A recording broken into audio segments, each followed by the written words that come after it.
Welcome to the second lesson of America's Freedom Seminar, The Most Golden Truth.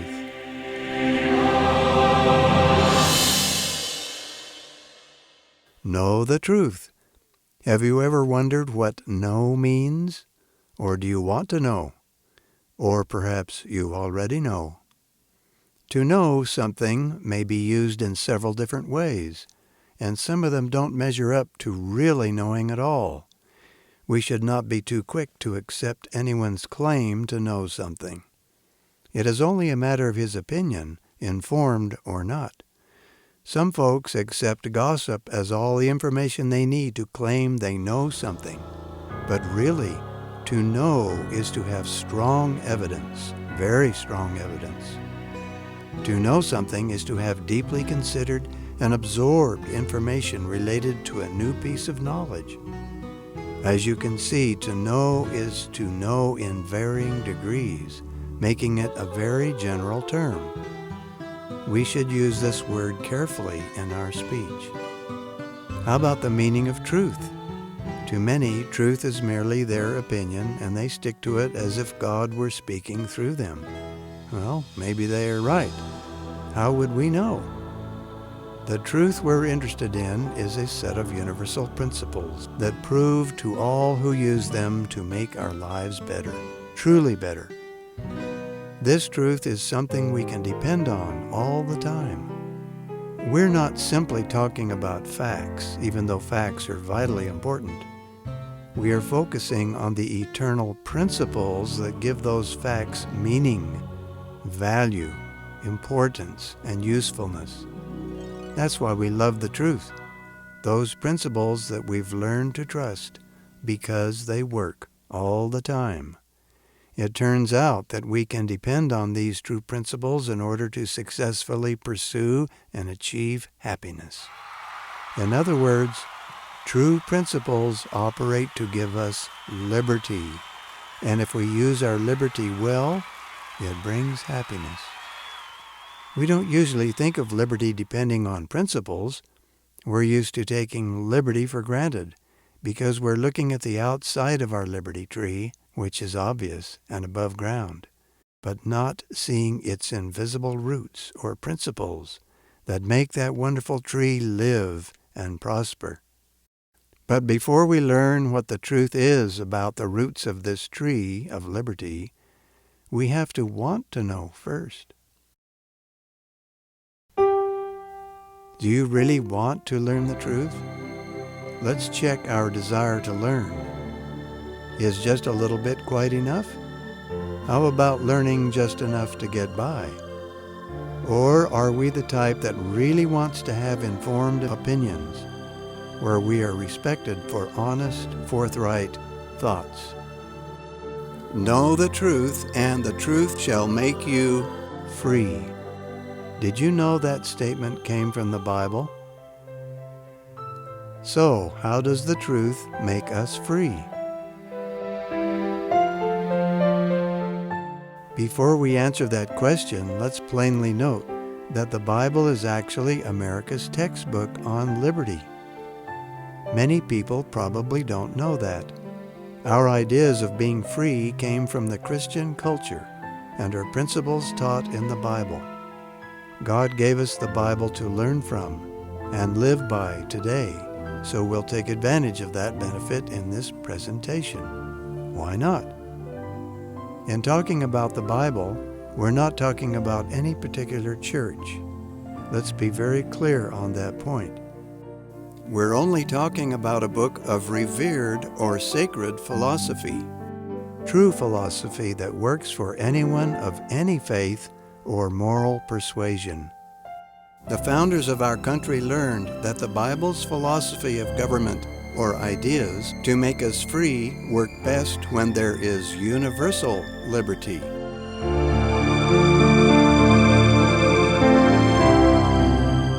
The enemies of freedom have tricked many of us, even millions in our country, into thinking that mixing religion with politics is politically incorrect.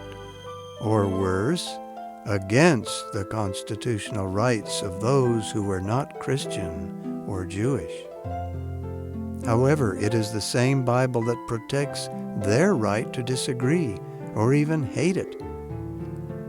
Where is the gratitude? These people actually don't know what they're fighting against. Many are trying to destroy what is protecting their own rights to life, liberty, and property, their own pursuit of happiness. If we become careless and permit them to win, then they will have destroyed our rights at the same time they've destroyed their own. The Bible and the principles of liberty go together. Take one away, and the other goes with it. While the Constitution says nothing about the Bible, it forbids the destruction of biblical principles, such as justice when you are wronged, control of your own property, and protection against invasion. One of our most prominent founders, Patrick Henry, said, "It is impossible that a nation of idolaters should be a nation of free men." Let's understand what he meant. First of all, what is an idolater? Idolatry is any substitution for the Creator. This could be nature, money, men, such as Hollywood stars or other admired public figures, personal power at any cost, historical traditions, political schemes to save mankind, such as communism, anything that is placed in higher priority above God, who created them all. So anyone displacing God with something else is an idolater. Let's be even more specific. Marxism, socialism, humanism, and secularism, or any philosophy that puts man above God, is idolatry. They all either put God out of the picture or somewhere else less than what he deserves. The false idea that man's government by itself will save us stems from idolatry. And those who believe their own social inventions and schemes have the power to save mankind, they say, without God, are practicing idolatry. Let's continue Patrick Henry's quote. "It is when people forget God that tyrants forge their chains. A corrupted public conscience, meaning an immoral, ignorant people, is incompatible with freedom." What he's saying is that you just flat out can't have freedom without virtuous living habits, those true principles we were talking about. And the Bible teaches those virtues and guides us in how to use them. To put it in other words, without the principles of religion, our government has no moral foundation to rest on, and the Constitution will fail, guaranteed. The truth is, the Bible's principles of liberty are actually built into the United States Constitution. For example, the Bible tells us stories of the despotic results of an evil society. That applies to us or anybody else in the world at all times. The Bible lists God's laws for not only justice against evil acts, but on the positive side for the principles needed for prosperity for everybody. The Christian Bible adds Jesus' rules for peace and happiness. Who would want to miss out on those? Just because Jesus said them is no reason for a non-Christian to reject these means to achieve personal happiness. The Bible also encourages everyone to take personal responsibility for his own life and decisions, and to continually learn to be a better person throughout his life. The Bible's truths of liberty are often those virtues found in other religions as well. The Bible declares justice and mercy as God's way. Would you do away with either of them? Justice without mercy can be cruel. Mercy without justice means anybody can do anything and get away with it.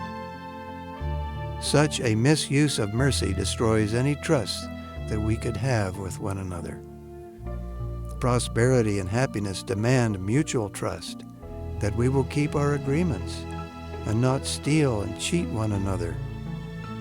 Justice, tempered with mercy, means that we can depend on one another to do what we say we'll do, forgiving honest mistakes along the way.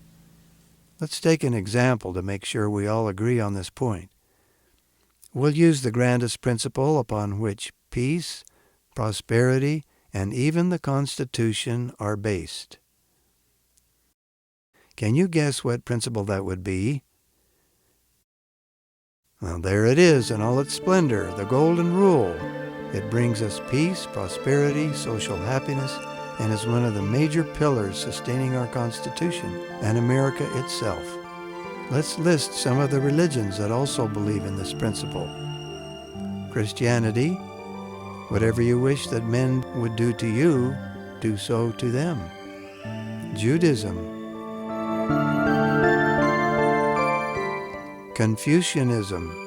Remember, this man is preaching the Golden Rule before Christ. Buddhism, Islam. Take note, radical murderers who blow up innocent people, even their own people, and claim this is their religion and the will of their God, are only using Islam as a front to express their hate and terror. Peaceful Muslims are innocent and should be known by their fruits or actions, as Jesus counseled us. All true Muslims believe Jesus was a prophet, making his words the word of God, which words include, "Thou shalt love thine enemies." Hinduism,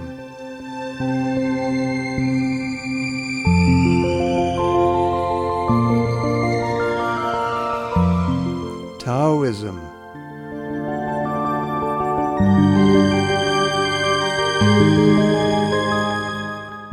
Zoroastrianism,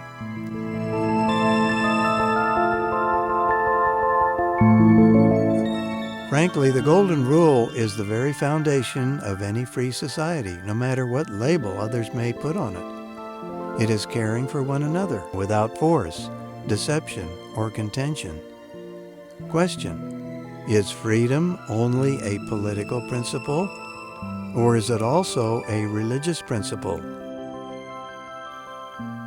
We can prove that it is both a religious principle as well as a political principle. Let's think it through and see if that's right. First of all, we'll define freedom as basically our ability to choose, to make choices. If laws or regulations hamper our choices, to that degree they limit our freedom. Think about it. Right choices create more freedom, because right choices create more opportunities, more options to achieve our goals. Virtuous choices are made by using common sense in connection with our love for ourselves and for others. Wrong choices destroy freedom, such as making a wrong turn and having a car accident. Not only is your freedom to travel then more limited, but perhaps your body is injured and not free to function as before. Freedom demands right choices. Choosing requires a brain. That brain contains several trillion cells acting as one mind. Amazing, isn't it? And a brain requires a creator. So, if God created your brain, one that by design makes choices, then He also created your freedom to make those choices. It's a gift. Have you ever thanked God for His generous gift of so many freedoms? Just to firm up this concept, remember that He created not only our body, but also our air, our food, our sun that maintains all life, our environment here on earth, our whole reality, seen or unseen, and gives us a huge menu of pleasurable choices every day. Wouldn't you agree then that when all is said and done, our freedom has been created far beyond our ability to provide it for ourselves? And furthermore, that our provider was God. Doesn't that make freedom a religious principle? Therefore it follows that since honesty is also taught in the Bible, that it is also a religious principle. Then so is love. So is justice a religious principle, which God uses to bring order and compensation to victims. Don't we still hold fairness high in our society? How about individual responsibility? That is another freedom principle taught in the Bible as a religious and civic principle. And what is that responsibility? To make the right choices, and at the same time, to learn from our bad choices. Here's the Bible's direction. By taking individual responsibility to live by moral principles, our growing freedom to make choices will thereafter empower us to become very prosperous. That responsibility doesn't mean just having children, but also managing our properties well and refusing to destroy our life-giving environment, Mother Nature. While we lay claim to our properties, we must also see the greater view that everything we own ultimately belongs to the Creator of the earth, along with all living things upon it. And that means He has the right to instruct us, teaching how to care for ourselves and all of His properties we're put in charge of. Under God, we are all His free agents. We are also instructed to take the responsibility of replenishing the earth with people and with products that make life better for all, meaning plant and animal life as well as the human race. We are given power and authority to subdue the earth, in other words, to manage its wealth and properties. But this does not mean we're given license to be selfish and cruel, to kill and destroy at will. That would offend the Golden Rule, wouldn't it? We are given dominion, and in other passages of the Bible we're instructed how to responsibly and morally manage it. We should rejoice over so many privileges, powers, and potentials, and obey the rules God has placed in the Bible so that we may never abuse, and as a consequence lose, our freedoms. Individual responsibility should be good news. We all enjoy these freedoms, but if we don't obey the rules of fairness, our freedom crumbles into war and tyranny. Those who abuse their privileges destroy peace and prosperity for themselves and the rest of us. How would anyone resent God's rules when they are given for the express purpose of fairness and mutual happiness? In our next lesson, we'll answer this question. Should religion be a part of good government?